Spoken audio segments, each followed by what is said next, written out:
Hoy quiero compartir el caso clínico que ya compartí en un carrusel de Instagram, el el de adicción,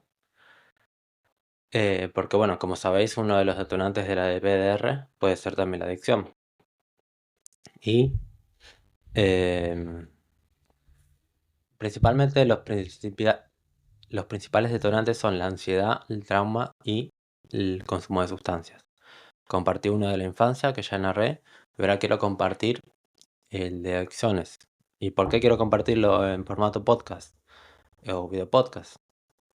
En este caso, porque si bien, bueno, Instagram, además, prácticamente comenté todo en el carrusel de Instagram, pero me gusta ir haciendo anotaciones, haciendo em, referencias a mí mismo, a mi propia experiencia, eh, y bueno, que vosotros también la podáis hacer. Entonces, bueno, aquí tengo el papel, aquí tengo el boli. Bueno, este artículo se publicó en revista Congreso Virtual Internacional de Psiquiatría en el año 2016, es decir, que ya tiene su tiempo. Siempre es importante esto porque es importante poner en contexto cuándo salió el artículo, porque no es lo mismo que haya salido en 2010 que haya salido en 2024. Ha llovido desde entonces y la investigación eh, ha aumentado. El título es Experiencias disociativas en adictos, un caso clínico. Y básicamente, pues, consiste en resumen, una introducción, presentación del caso, antecedentes personales y familiares, perfil psicopatológico, evolución, debut del episodio de PDR tras el alta, hallazgos clínicos y situación actual y la discusión final. Todo, la verdad es que lo compartí íntegramente en el carrusel, pero bueno, me apetece comentarlo de este modo, la verdad. Y bueno, hay un pequeño resumen en el que se habla un poco de todo.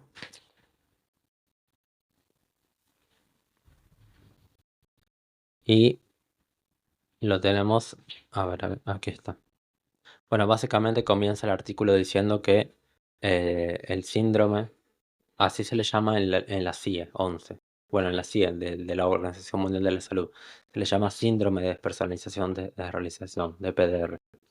Es un trastorno disociativo donde predomina la sensación, sentimiento de extrañeza tanto de uno mismo como del entorno, de uno mismo, despersonalización del entorno de realización circundante. No se pierde el sentido de la realidad ni la capacidad volitiva o de juicio, lo que es una importante diferencia de la psicosis, manteniéndose una conciencia diferente del mundo de forma que el sujeto se convierte en un espectador de su propia vida, una vida que unas veces le parece real y otra ilusoria. Esto es muy importante, porque en la psicosis sí se pierde el juicio de la realidad. Si por ejemplo tengo una alucinación y veo, no sé, que detrás mío hay eh, una persona con psicosis realmente cree que esa persona está ahí. Si yo percibo distorsionado, no sé, el micrófono, yo soy consciente de que lo percibo distorsionado. Una persona con psicosis no. Por lo tanto, el juicio de la realidad, si el juicio de la realidad está intacto, psicosis no es. Interesante también dice, las experiencias disociativas son relativamente comunes entre la población general, estimándose su prevalencia entre el 1,9 y 2,5% de la población, lo que podría representar la tercera experiencia psicopatológica más común luego de la ansiedad y de la depresión. Y la fuente de esto, de donde saca este dato, es del DSM-5 de 2014, no de la versión revisada de 2022. Por eso os decía, este artículo es del 2016. La versión revisada, que es del 2022, todavía no se había sacado. La mayor parte de los estudios sobre el binomio despersonalización-adicción refieren a drogodependientes en activo a los efectos inmediatos de las sustancias. En algunos de ellos se comparaban sujetos adictivos, sobre todo cannabis y alucinógenos, con no adictos que padecían despersonalización.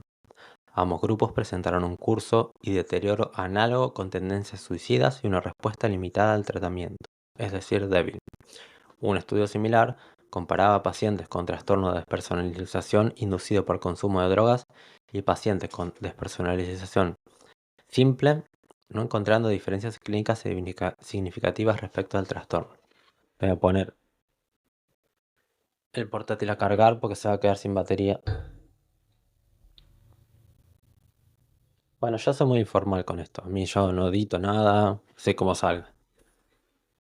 El síndrome de PDR no solo se presenta durante la etapa del consumo de activo de las sustancias, sino que también cuando se abandona el consumo, cuando aparece la abstinencia.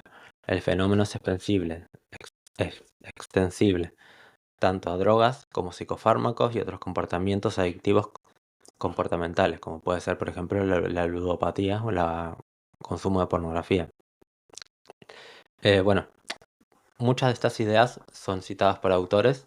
Yo no las cito aquí, primero porque los apellidos son muy difíciles de pronunciar y segundo porque, bueno, el, el documento íntegro está en mi blog y ahí puedes consultar todas las diferencias. Pero bueno, ya he presentado de dónde lo he sacado, que es del Congreso Virtual de Psiquiatría. Se publicó en febrero de 2016. Eh, Algunos estudios aseguran que los exalcohólicos presentan niveles más altos de despersonalización. Sin embargo, ambos grupos presentan altos niveles de PDR en función de los años de abuso de la sustancia. Es decir, cuantos más años de abuso, la despersonalización tiende a ser más intensa y frecuente. Las experiencias disociativas podrían ser un efecto residual crónico del abuso de sustancias. Prácticamente un 25% de los adictos deshabituados, es decir, exadictos que ya lo han dejado, padecen o han padecido el síndrome de despersonalización severo, grave. En grado leve, la cifra asciende a 43,55%, es decir, en personas que han consumido drogas, la menor, en un 25% ha presentado despersonalización severa y un 43,55% de despersonalización leve. Vale, el caso que nos presenta es el de una persona, un hombre de 38 años que tiene un diagnóstico de dependencia de cocaína y de alcohol, trastorno de inestabilidad de inestabilidad de la personalidad y bulimia nerviosa, con un único episodio. Accede a tratamiento tras permanecer 16 días ingresado en la UDH, Unidad de Desintoxicación Hospitalaria. Se narra, bien orientado, lúcido, sin alteraciones sensoperceptivas ni del contenido, ni curso del pensamiento. Eutímico, creo que era sobrio, o sea que ya no estaba en consumo, y con un discurso fluido y coherente, aunque refiere ciertos accesos de ansiedad por las tardes. Hasta hace pocos días ha tenido pensamientos autolíticos y sufre pesadillas relacionadas con el consumo de drogas. Portaba hábitos alimentarios alterados y una vez normalizado, todavía tiene episodio de ingesta compulsiva cuando siente craving de cocaína. Craving es abstinencia, que se dieron pasadas 2 o 3 semanas. Viene con un tratamiento pautado desde la UDH a base de gabapentina 800 miligramos cada 8 horas, ketiapina 100 miligramos cada 8 horas, fluoxetina 20 miligramos cada 24 horas y clonazepam 2 miligramos cada 24 horas. Antecedentes personales y familiares. Fue un niño prematuro, nacido a las 28 semanas de embarazo, con un peso de 900 gramos. Intervenido de hidrocele. A los 9 años es internado en un colegio donde sufrió tocamientos por parte de un religioso. Es decir, hubo abuso sexual. En general, su crianza se caracterizó por una excesiva sobreprotección. Se inicia en el consumo de alcohol y tabaco a los 15 años. Cuando suceden estas cosas, pues es bastante habitual que la gente recurra a adicciones, caiga en adicciones. Dice que era bastante tímido, introvertido y que cuando consume por primera vez éxtasis y speed a los 18 años, se transforma en una persona expansiva y divertida. Es decir, el consumo de sustancias le cambia la personalidad a una más agradable y egosintónica, es decir, que va más acorde a sus ideales. Desde entonces se adentra en una dinámica de consumo, porque evidentemente eso le hace sentirse bien, creciente de drogas, hasta que a los 22 años se instala en el consumo de cocaína y alcohol, es decir, el consumo es aún mayor. A los 25 le diagnostican trastorno de inestabilidad emocional de la personalidad y bulimia nerviosa. Lógicamente, tanto consumo no puede acabar bien. Su peor etapa han sido los 2 últimos años previos a este tratamiento, en los que ha estado aspirando 1 o 2 gramos de cocaína y bebiendo una botella de whisky diario. Tela. Refieren que bajo el efecto de las drogas se transforma en una persona neurótica e histrónica.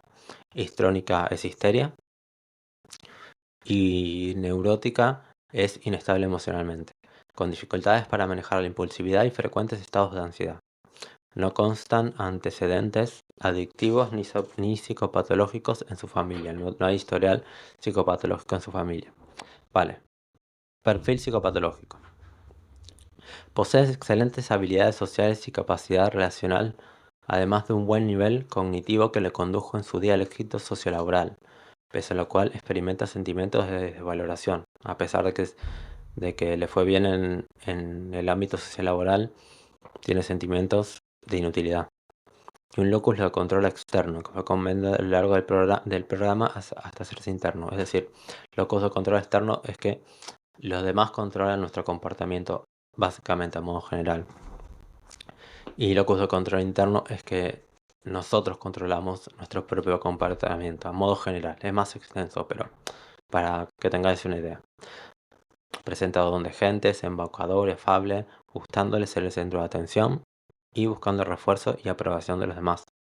Al principio se dejaba llevar por los impulsos con baja tolerancia a la frustración y escasa capacidad de esfuerzo. Todo ello lo ha ido superando a lo largo del tratamiento sin mayor problema. En la UDH hospitalaria le aplicaron varias pruebas: IPDE, SSL-90R, 16PF, BEC y STAI. El IEPDE y el SSL-90R no tengo idea qué son, pero se puede consultar en el artículo que está en mi blog.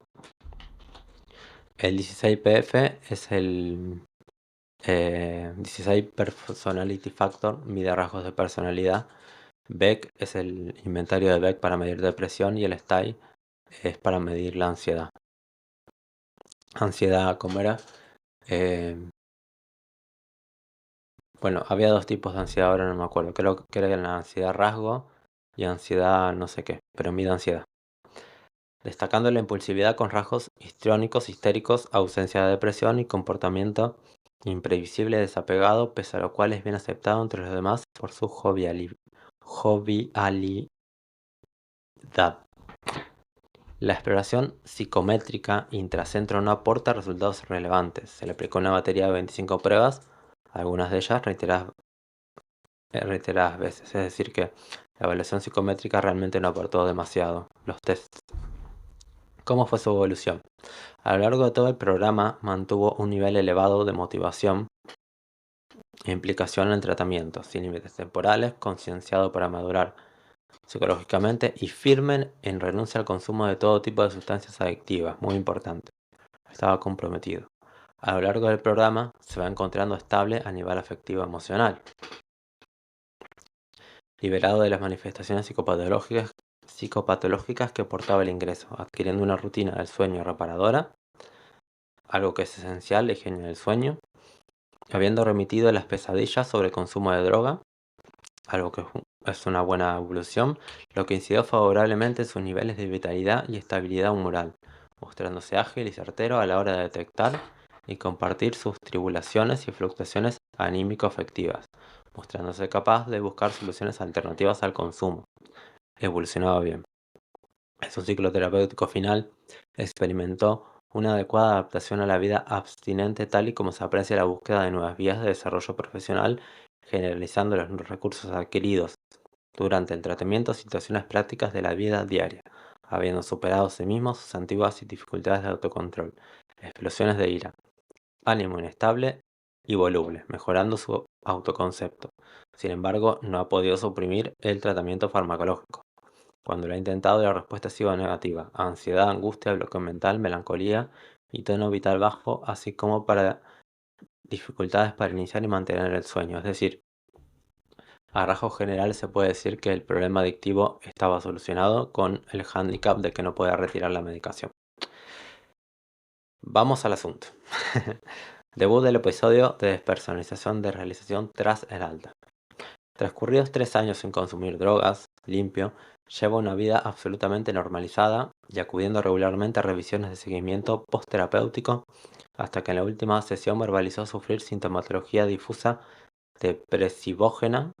No sabía que existía ese término, yo creía que se decía depresiógena, con somatizaciones, expresiones del cuerpo y una acusada crisis de identidad. Ya vamos tocando disociación. Preocupado, se hace un chequeo médico voluntario con una serie de pruebas médicas y neurológicas, entre ellas un TAC craneal, que según refiere el paciente resultaron negativas, pese a lo cual no se tranquilizó ni cesaron sus preocupaciones. Siempre que hay una sospecha de este tipo, de disociación, de despersonalización,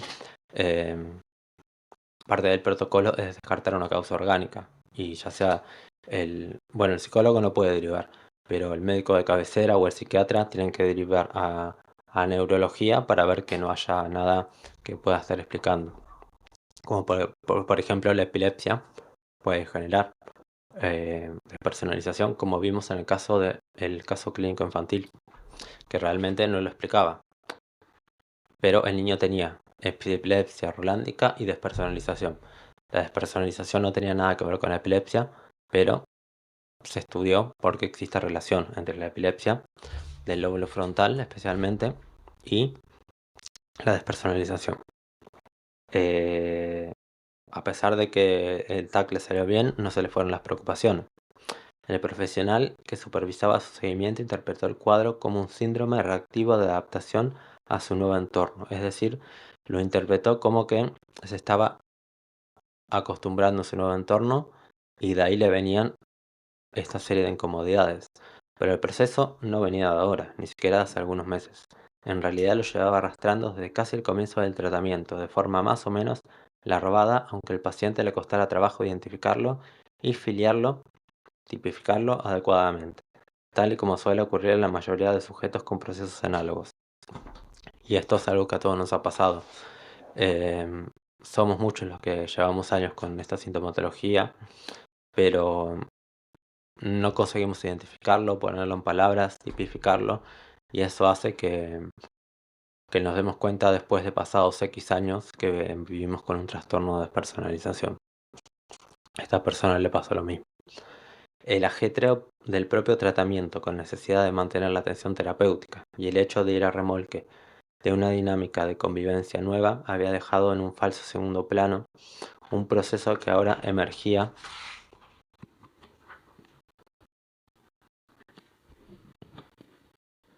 con fuerza, coincidiendo con la necesidad de emprender una nueva vida plenamente autónoma en la que él mismo debía llevar las riendas sin el protectorado del grupo terapéutico. ¿Qué quiere decir esto? Que cuando estaba en tratamiento para la adicción, eso se superpuso e invisibilizó la sintomatología de despersonalización que ya tenía. Lo que pasa es que el otro tenía más peso. Además, ahora ya no ir al grupo terapéutico de adicción, esto tomó más fuerza, porque el estar fuera de una comunidad, pues evidentemente hace que uno pase el tiempo más solo y le dé la cabeza. Llegados a este punto, se ve oportuno utilizar sus propias palabras para exponer el proceso. ¿Por qué? Bueno, primero se le pidió permiso para hacer una videograbación y él aceptó, porque su nivel cultural y plasticidad narrativa quedan patentes en la transcripción de esta selección de fragmentos de la entrevista. Abro comillas porque a partir de ahora lo que voy a decir es lo que narra el propio paciente. Dice, no tenía una percepción concreta de mí mismo ni de lo que me rodeaba. Recuerdo todo como un sueño, una nebulosa, en la que yo me creía mis propias fantasías, dejando volar la imaginación. No había signo de psicosis. En mi anterior etapa de consumidor, los problemas los solucionaba inmediatamente con un sentimiento de total autosuficiencia, en parte debido al efecto euforizante de las drogas. Es decir, las drogas anestesiaban y invisibilizaban la sintomatología de despersonalización que ya tenía. Él ya tenía esta percepción de que todo era un sueño, una nebulosa, pero la droga le ayudaba a combatirlo. Al final ya descontrolaba demasiado y me iba deteriorando. Comenta, perdiendo capacidad de razonamiento, memoria. Tengo una laguna mental de los últimos años de consumo. Amnesia. Incluso ahora todavía sufro lapsos mentales. Me afloran muy malos recuerdos llenos de culpabilidad y fracaso. Me persigue de haber hecho el tonto, sentirme idiota, de no haber desarrollado mis capacidades con el potencial que tenía. Sentimientos de inutilidad. Poco a poco sentí el despertar de la conciencia. No me daba cuenta de nada hasta que empecé a revivir el yo interno adormilado. Fue a partir de los 3 meses de tratamiento, como el despertar lento de un sueño. Tenía la conciencia totalmente dormida. Poco a poco he ido saliendo de un largo sueño sintiendo que volvía a nacer. Es decir, a lo largo del tratamiento, sintió que su conciencia se iba despertando y se fue dando cuenta de que había estado dormida. Recuerdo perfectamente un sentimiento de sorpresa, de sentirme extraño al encontrarme en un mundo nuevo que no reconocía. Por una parte me alegraba de haberme alejado de aquella pesadilla, del consumo de sustancias, pero por otra me sentía ajeno a este nuevo mundo de normalidad hasta el punto que me desubiqué totalmente. Recuerdo una anécdota. Esto va a sonar muy familiar. Me miré en un espejo en el centro terapéutico y no me reconocía. No en cuanto a físico, no en cuanto al físico, sino a la persona. Yo creo que esto nos ha pasado a todos. Mirándonos al espejo sabemos que somos nosotros, pero no nos terminamos de identificar. Comenta, me vino un gran sentimiento de vacío, la sensación de que algo moría dentro de mí, que dejaba un hueco que no llenaba y que he ido cubriendo poco a poco, con parches, como drogas, trabajo y otras cosas. Por las noches al acostarme y por las mañanas al despertar siempre me decía, ¿qué hago yo aquí? ¿Dónde estoy? ¿Quién soy realmente? Preguntas existenciales que también son muy típicas de la despersonalización. Menos mal que no me callaba, que no me lo callaba. Lo hablaba con el terapeuta, que me aliviaba mucho. Esto es muy importante. Si se sienten estos síntomas, aunque uno piense que es una estupidez y que se puede estar volviendo loco, hay que hablarlo con alguien. Y si ya estás en tratamiento con un profesional por otra problemática, pues hazlo, háblalo. Que lo aliviaba mucho. Al principio estaba totalmente perdido, sumergido en recuerdos de oscuridad total, cuenta esta persona, el paciente. Luego poco a poco vas cobrando de conciencia de quién eres, aunque tu propia extrañeza te impida escribir.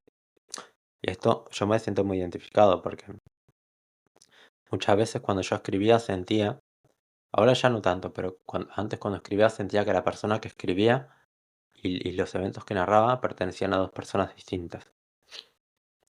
Peleas en una lucha anterior en la que te identificas más con el yo adicto que el abstinente actual. Una disociación de la identidad. Tu esquema de pensamiento es ese por mucho que quieras cambiarlo. Lo intentas cambiarlo, pero cuanto más lo intentas cambiarlo, más fuerte se hace.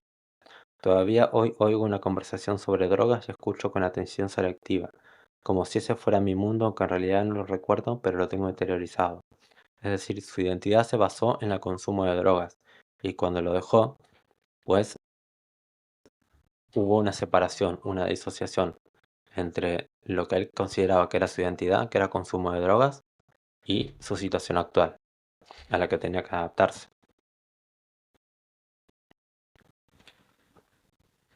Hallazgos clínicos. Siguiente parte. Se le aplicaron dos pruebas evaluativas específicas para la despersonalización de realización, la CDS-11, Cambridge Despersonalization Scale, que ya debéis saber qué es, porque si no os mato. La tengo publicada en mi Instagram, que mide la frecuencia y duración de los síntomas de la despersonalización dentro de los últimos 6 meses. Y la DES, la escala de experiencias disociativas, de la que voy a hacer un, un carrusel porque es la más prestigiosa para disociación en general. Escala de 28 ítems que parece tener validez predictiva respecto, es decir, que puede predecir a los trastornos disociativos, pero que evidentemente no conlleva un diagnóstico incalculable. Es decir, es orientativo, te marca una cierta probabilidad de que puedas tener uno de los 3 trastornos disociativos, que son la amnesia disociativa, despersonalización, desrealización y trastorno de identidad disociativo. Consta de 3 subescalas: experiencias de amnesia o lagunas en la continuidad de la conciencia, amnesia disociativa, despersonalización, desrealización y absorción, absorción imaginativa o síntomas disociativos comunes de PDR y alteración de la identidad, TID. Los resultados de las pruebas denotan un alto grado de despersonalización de realización. En la CDS puntuó 34. La verdad es que ahora mismo no recuerdo cuál es la puntuación máxima, pero aquí pone que presentó un alto grado de despersonalización, por lo que entiendo que en la CDS, la escala de personalización de Cambridge, puntual 34 es alto. Lo mismo con la de experiencias disociativas, la DES, 43. Y en las subescalas de la DES, absorción, punto 28, amnesia 39 y despersonalización 38. Todas las puntuaciones muy elevadas. Confirmamos el diagnóstico de un trastorno disociativo de tipo DPDR, despersonalización de realización, propio de sujetos adictos y exadictos a drogas y comportamientos adictivos en general, caracterizado por extrañamiento, sensación de realidad, alteraciones de recuerdo y vacío existencial como síntomas cardinales. Síntomas cardinales son los síntomas nucleares, los principales. No obstante, el abanico de síntomas comprendía lo siguiente: alteración cualitativa de la memoria y cognición, fantasías, memoria selectiva, falseamiento del recuerdo, alteraciones afectivas emocionales con sensación de que este mundo es irreal, desrealismo, que provoca sensación persistente de inseguridad, temor psicógeno y timopático. Psicógeno entiendo que se refiere a que pueda tener algo psicótico, y timopático no tengo idea qué es. Vivencias de extrañeza, sensación de estar ajeno, de sentirse como espectador de la propia vida. Despersonalización pura y dura. Vacío existencial que puede convertirse en estado de desmotivación e insatisfacción permanente. Dudas existenciales. Situación actual. El paciente necesitó una prolongada intervención en la que alcanzó un insight existencialista, es decir, una luz de su propia existencia. Insight es un término gestáltico, no relativo al problema adictivo ni psicopatológico anterior, sino referido al trastorno disociativo de PDR. No fueron necesarias técnicas especiales, aunque el problema fuera existencialista. Dichas técnicas no se necesitaron. Bastó, es decir, no se necesitaron técnicas cognitivo-conductuales para crisis existenciales. Bastó el acompañamiento terapéutico junto con una explicación pausada y elucidativa de lo que le pasaba. El trasfondo disociativo del fenómeno de despersonalización de realización. El tratamiento farmacológico siguió siendo cualitativamente el mismo, reforzándole apenas el hipnótico durante la fase aguda de la intervención, que en menos de un mes retornó a la pauta habitual. Actualmente es una persona autónoma y capaz de gestionar con eficacia sus emociones sin dejar de lado sus responsabilidades, mostrándose ilusionado y motivado. Por fin se encuentra identificado con su nueva vida. Es decir, la identidad que él consideraba que era la suya, que era la de adicto, consiguió cambiarla a su nueva identidad, que es la de una persona que ya dejó eso atrás y pues tiene nuevos retos. Consiguió cambiar su autopercepción, su autoidentificación, mejor dicho. Tiene pareja, trabajo y un proyecto de vida, es decir, ya no se define a él mismo como un exadicto, se define como una persona con pareja, trabajo y proyecto de vida. Han desaparecido prácticamente todas las experiencias de extrañamiento y vivencias de desrealización.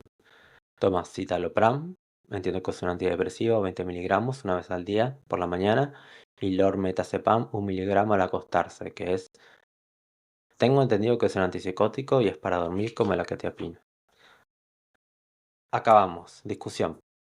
El fenómeno de despersonalización de realización puede parecer subclínico no porque no se sufra, sino porque el paciente no lo sabe explicar y el terapeuta puede no saber identificarlo, algo bastante habitual.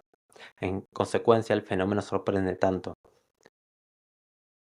a quienes lo padecen como a sus terapeutas y allegados, porque a la referida dificultad de identificación cabe añadir otras para interpretarlo y aún más para abordarlo. Muchas veces la familia no sabe qué hacer. Es que es ansiedad, depresión, más o menos se sabe qué hacer, pero con la disociación no. En un trabajo precedente se describía el síndrome de despersonalización de realización del ex adicto o adicto en deshabituación, que es lo mismo, con los siguientes síntomas DIANA. Síntomas DIANA son síntomas que forman una columna vertebral. ¿Cuáles son? Vacío existencial, consistente en insatisfacción, decepción, desilusión y vacío emocional. Crisis de identidad, interrogantes existenciales acerca de la propia identidad que le puede conducir a identificarse con su pasado, con el personaje que fue. En choque frontal con el nuevo yo que lucha por abrirse a un nuevo mundo y desconcertante. Alteraciones de la memoria y cognición. Sensación subjetiva de haberse deteriorado, de haber perdido facultades interactivas. 4. Cambios de humor y la habilidad afectiva. La habilidad es cambio. Cambio afectivo. La culpabilidad es habitual, así como un sentimiento reiterativo de claudicación. 5. Desrealismo, o sensación de que este mundo es irreal. Desrealización. 6. Rememoración de sensaciones y sentimientos ya superados. Recuerdos que reviven con inusitada fuerza emocional, tanto que en ocasiones puede dispararse una recidiva, es decir, pueden volver a aparecer. Una vez constatada la presencia del síndrome, conviene que se sepa evaluar, interesando especialmente algunos síntomas acompañantes clave como el vacío afectivo emocional que puede llegar a precipitar una recidiva, es decir, que vuelve a aparecer. La nostalgia de una vida de consumo dolorosa y cruel, pero al fin y al cabo suya, es decir, puede caer en el bucle de que su identidad es ser un exadicto y nada más. En definitiva, la despersonalización transcurre como un fenómeno sintiente y tormentoso que además no se suele comprender. Sin embargo, cuando llega a descubrirse, y tanto el afectado como el terapeuta juntos lo enfrentan decididamente, el abordaje termina siendo fructífero. De ahí la importancia decisiva de la necesaria motivación y de la importante neutralización del vacío existencial, aspecto crucial en el tratamiento del fenómeno. Bueno, en este caso, en otros casos, el vacío existencial no tiene por qué ser causante de despersonalización, pero en este caso lo es. Ciertamente parece que los profesionales de la salud lo van conociendo cada vez mejor. Recordemos que esto es del 2016. Que hagan lo mismo los profesionales de las adicciones sería nuestra vehemente recomendación. Finaliza el artículo. Es decir, que los profesionales de las adicciones también sepan sobre despersonalización para poder, pues, reconocer y trabajar conjuntamente con psiquiatras, psicólogos para mejorar la calidad de vida del paciente. Así que nada, me apetecía compartirlo así en un video podcast que estará por supuesto en Spotify, Podimo, YouTube, Amazon. Agradezco escuchar, marcar como escuchado, aunque no lo escucháis entero, likes, puntuaciones por favor, solo de 5 estrellas, no mentira, podéis poner la puntuación que queráis, comentarios si queréis, todo eso ayuda a que el contenido se viralice, que se divulgue y que bueno, uno de mis objetivos últimos me está despertando mucho el presionar para que se investigue más sobre este fenómeno, porque estoy dándole muchas vueltas a que se podría dividir la despersonalización en dos tipos, en una intermitente que va y que viene y una permanente que se tiene las 24 horas del día. Pero bueno, eso es otro tema y lo dejamos para otro episodio de El Muro Disociativo. Este es el quinto y me apetecía narrar este caso clínico. Así que nada, los mando un gran saludo y como siempre digo, juntos mejor.